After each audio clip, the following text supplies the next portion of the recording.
নবম শ্রেণীর জন্য বিগত ক্লাসে আমরা প্রথম বিশ্বযুদ্ধের কারণ আলোচনা করছিলাম, কিন্তু শেষ করতে পারেনি সমস্ত কারণগুলোর আলোচনার বিষয়টা।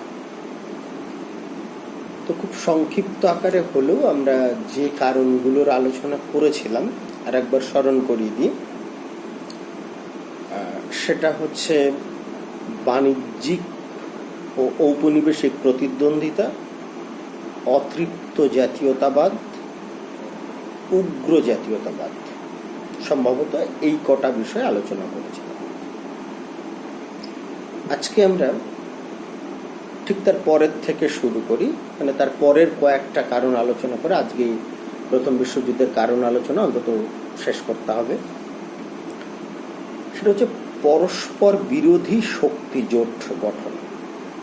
এটা আজকের দিনে কেন প্রথম বেছে নিলাম? পরস্পর বিরোধী শক্তি জোট গঠন অর্থাৎ প্রথম বিশ্বযুদ্ধের বেশ কয়েক দশক আগে থেকেই ইউরোপীয় দেশগুলির মধ্যে গোষ্ঠী তৈরি করে নিজেদের মধ্যে চুক্তি করার একটা প্রবণতা তৈরি হয়েছিল।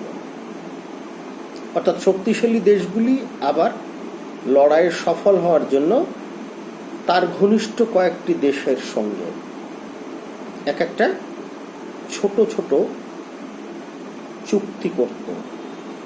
উদ্দেশ্য ছিল কি, যে ইউরোপীয় রাজনীতিতে সে যাতে নিঃসঙ্গ হয়ে না পড়ে।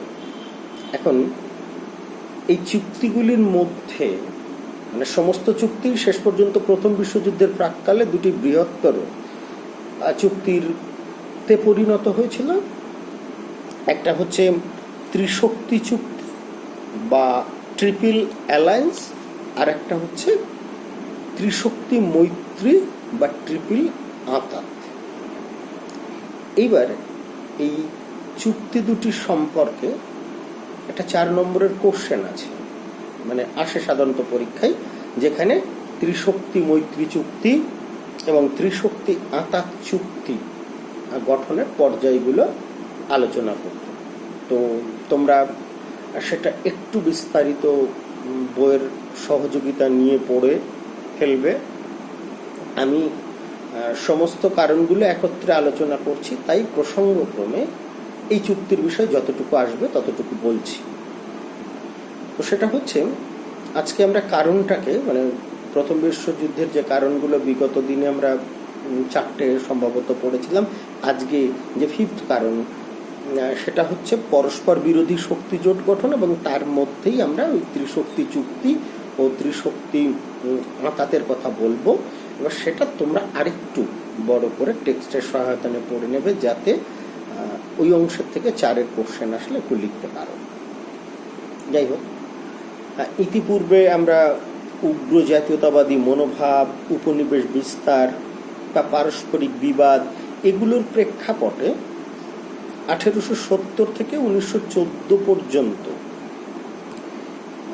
সময়কালকে সশস্ত্র বা সাম্রাজ্যবাদের যুগ হিসাবে চিহ্নিত করেছি। এই সাম্রাজ্যবাদের যুগে ইউরোপের বিভিন্ন দেশগুলির মধ্যে পরস্পর বিরোধী শক্তি জোট গঠনের একটা প্রবণতা দেখা দেয়।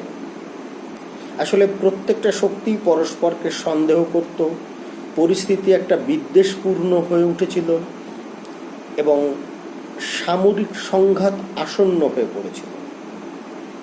এই অবস্থায় দুটো বিবাদমান শিবির সমগ্র ইউরোপ তথা বিশ্ব বিভক্ত হয়ে যায়। একদিকে জার্মানি, অস্ট্রিয়া ও ইটালিকে নিয়ে গঠিত হয়েছিল ত্রিশক্তি চুক্তি বা ট্রিপল অ্যালায়েন্স। অন্যদিকে ইংল্যান্ড, ফ্রান্স, রাশিয়াকে নিয়ে ত্রিশক্তি মৈত্রী বা ট্রিপল আঁতাত গঠিত হয়েছিল। আর এই প্রত্যেক গোষ্ঠী নিজ নিজ সামরিক শক্তি বৃদ্ধি করার মধ্য দিয়ে দুপক্ষই ইউরোপে একটা যুদ্ধের পরিবেশ গড়ে তুলেছিল। তাহলে সেই দিক থেকে আমরা বলতে পারি পরস্পর বিরোধী রাষ্ট্রজোট ইউরোপে প্রথম বিশ্বযুদ্ধের একটা বড় কারণ। পরবর্তী যে বিষয়টা আমরা বলতে পারি সেটা হচ্ছে সামরিক প্রতিযোগিতা। খুবই স্বাভাবিক যে যেহেতু দুটো রাষ্ট্রজোট গঠিত হয়েছে এবং বিশ্ব একরকম দুটো শিবিরে বিভক্ত হয়েছে এবং প্রত্যেকে নিজ নিজ অস্ত্র বৃদ্ধি করছে, স্বাভাবিকভাবেই তাদের মধ্যে সামরিক প্রতিযোগিতা বৃদ্ধি পাবে। এটা একদম খুবই স্বাভাবিক ঘটনা। এই দুই শিবিরের মধ্যে পারস্পরিক সন্দেহ এবং অবিশ্বাস জন্ম দিল এক ধরনের হীনমন্যতা এবং আত্মরক্ষার জন্য সর্বাত্মক প্রচেষ্টা। ফলে প্রত্যেকটা দেশই নিজের আত্মরক্ষার জন্য সামরিকভাবে প্রস্তুত হতে শুরু করে। এই সামরিক প্রতিযোগিতা মহাযুদ্ধের ক্ষেত্র প্রস্তুত করেছিল। জার্মান সম্রাট দ্বিতীয় উইলিয়াম বিশ্বজয়ের জন্য বিশাল সেনাবাহিনী গঠন করলেন। ফ্রান্স আতঙ্কিত হয়ে সামরিক শক্তি বৃদ্ধি করতে শুরু করলো। ইংল্যান্ড ছিল নৌশক্তিতে অপ্রতিদ্বন্দ্বী। জার্মানি যখন স্থল শক্তি বৃদ্ধি করলো, ইংল্যান্ড নৌশক্তি বৃদ্ধিতে মনোনিবেশ করলো। আবার কাইজার উইলিয়াম পাল্টা নৌ নির্মাণ নীতি নিলেন, ইংল্যান্ড তাতে অসন্তুষ্ট হলো। এভাবে দেখা যাচ্ছে যে ইউরোপের প্রত্যেকটা দেশ নিজের আত্মরক্ষার জন্য বা নিজে যাতে এই সামরিক সংঘাতে জয়লাভ করতে পারে সেই জন্য প্রতি মুহূর্তে করছে না অস্ত্র বৃদ্ধি করে চলেছে। আর অস্ত্র বৃদ্ধির প্রতিযোগিতা কখনো শান্তি ডেকে আনতে পারে না, সেটাই স্বাভাবিক। এবং সেই ঘটনারই অর্থাৎ অস্ত্র প্রতিযোগিতার পরিণামই হচ্ছে প্রথম বিশ্বযুদ্ধ। এর সঙ্গে আরেকটা খুব তুচ্ছ আপাত দৃষ্টিতে কিন্তু বেশ গুরুত্বপূর্ণ প্রথম বিশ্বযুদ্ধের কারণের ক্ষেত্রে বলবো, সেটা হচ্ছে সংবাদপত্রের ভূমিকা। আজকের দিনে এটা সমানভাবে প্রাসঙ্গিক। তোমরা বিভিন্ন টিভি চ্যানেলের খবর বা পেপারের খবর বা মোবাইলেও খবর টবর দেখছো, এবং সেখানে আমরা খুব স্বাভাবিকভাবে দেখি যে বহু খবর হচ্ছে পক্ষপাতিত্বপূর্ণ। আমরা যেটাকে ফেক নিউজ বলছি, বা এমন অনেক ক্ষেত্রে দেখো যে তুমি নিজে চোখে যে ঘটনা দেখে এসছো, লোকের মুখে সেটা অন্যভাবে পরিবেশিত হচ্ছে। ফলে পরিস্থিতি যা তা সম্পূর্ণ পাল্টে ফেলা হচ্ছে। এই ফেক নিউজ বা রাজনৈতিক দলগুলো অনেক সময় নিজেদের পক্ষে জনসমর্থন পাওয়ার জন্যে চ্যানেলগুলিকে নিজেদের পক্ষে সংবাদ পরিবেশনের জন্য বলে। এটাকে আমরা ইওলো জার্নালিজম বলি। তো প্রথম বিশ্বযুদ্ধের প্রাক্কালে বিভিন্ন দেশের সংবাদপত্রের ভূমিকাও কিন্তু যুদ্ধকে ত্বরান্বিত করেছিল। এই সময় এক শ্রেণীর সংবাদপত্র মিথ্যা, বিকৃত এবং দায়িত্বহীন খবর পরিবেশন করতে থাকে। এর ফলে ওই সমস্ত সংবাদপত্রের জনপ্রিয়তা এবং বিক্রি বৃদ্ধি পেতে পারে। কিন্তু বিশ্বের মধ্যে পারস্পরিক সন্দেহ এবং অবিশ্বাস ক্রমশ বৃদ্ধি পেল। প্রত্যেকটা দেশের জনগণই এই বিকৃত সংবাদ পাঠ করে যুদ্ধ উন্মাদ হয়ে উঠল এবং তারা মনে করতে শুরু করলো যে তাদের দেশের সরকারের উগ্র জাতীয়তাবাদী মনোভাবই সঠিক। তারাও আন্তর্জাতিক আইন কানুন বা অন্য দেশের মানুষেরও যে স্বার্থ পূরণ হওয়া উচিত, এই স্বাভাবিক বিবেক বুদ্ধি তারা হারিয়ে ফেলেন। অর্থাৎ জনগণও তাদের সরকারের যুদ্ধ উন্মাদনাকে সমর্থন জানায় এবং সেটার পিছনে অবশ্যই ওই সংবাদপত্রের, আজকের ভাষায় ফেক নিউজ, তখনকার দিনের ভাষায় বা প্রকৃত যে ভাষা সেটা হচ্ছে ইওলো জার্নালিজম। এতে সমগ্র ইউরোপ তথা বিশ্বে যুদ্ধের পরিস্থিতি তৈরি হয়। আমরা আরেকটা বিষয়কে বলবো প্রথম বিশ্বযুদ্ধের কারণ হিসাবে সেটা হচ্ছে জার্মানির দায়িত্ব। জার্মানির দায়িত্ব একটা খুব বৃহত্তর বিষয়, তোমাদের সিলেবাসে অত গুরুত্ব দিয়ে নেই, তবে যেটা বলা যায় যে জার্মানির চ্যান্সেলর ছিলেন বিসমার্ক। তিনি একটা উক্তি করেছিলেন যে জার্মানি পরিতৃপ্ত দেশ, জার্মানির উপনিবেশ বিস্তারের প্রয়োজন নেই। কিন্তু বিসমার্কের মৃত্যুর পর কাইজার উইলিয়াম তিনি ঘোষণা করেন জার্মানি মোটেও পরিতৃপ্ত দেশ নয় এবং জার্মানির উপনিবেশ বিস্তারের প্রয়োজন আছে। এবং এই ব্যাপারটা অর্থাৎ উপনিবেশ বিস্তারের জন্য তিনি ওয়েল্ট পলিটিক নীতি নেন। এই নীতির অর্থই হচ্ছে বিস্তার নীতি।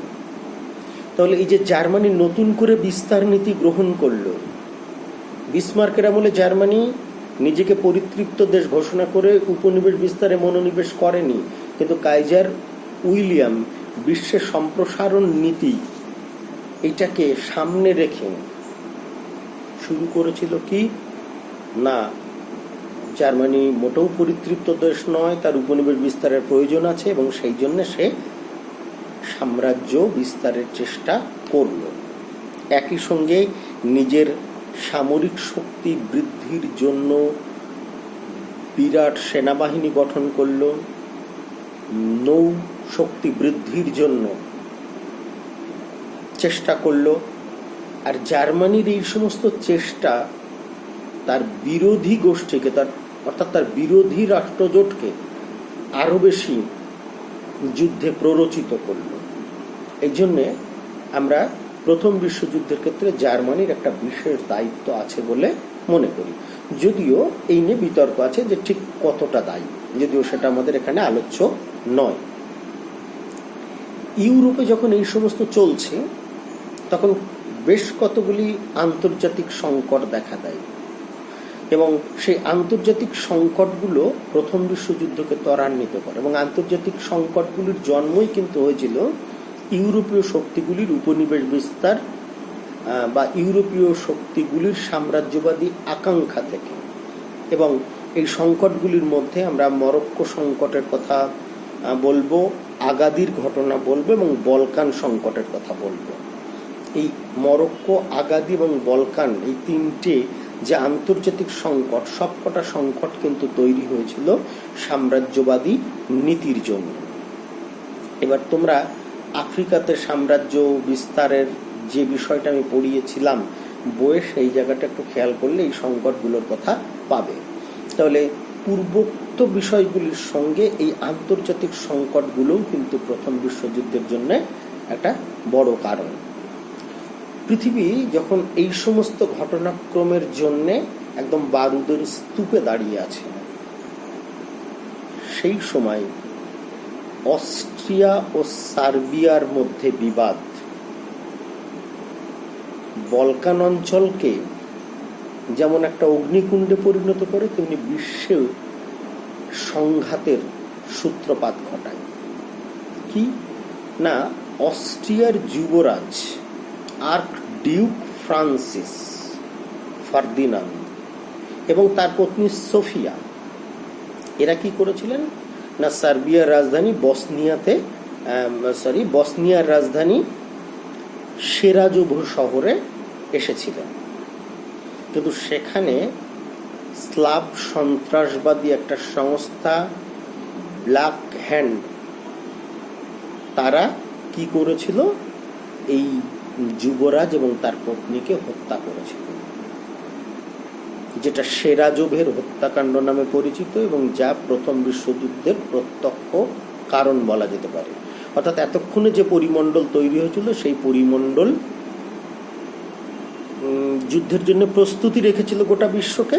সেরাজোভের হত্যাকাণ্ডের মধ্য দিয়ে সেই যুদ্ধটা সংগঠিত হয়েছিল মাত্র, মানে সূত্রপাত হয়েছিল মাত্র। তো যাই হোক, সেই অস্ট্রিয়ার যুবরাজ আহত হওয়ার পরেই অস্ট্রিয়া সার্বিয়ার কাছে কতগুলি দাবি করে, সার্বিয়া সেই সব দাবি পূরণ করতে অস্বীকার করে।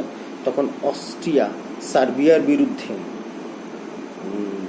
লড়াইয়ে সামিল হয়, জার্মানি তাকে সমর্থন জানায় এবং সঙ্গে সঙ্গে ইউরোপের পাল্টা যে রাষ্ট্রজোট তারা সার্বিয়ার পাশে দাঁড়ায় এবং দুই পরস্পর বিরোধী শক্তি জোট মুখোমুখি এসে দাঁড়ায় এবং প্রথম বিশ্বযুদ্ধ শুরু হয়। এই পর্যন্ত শেষ।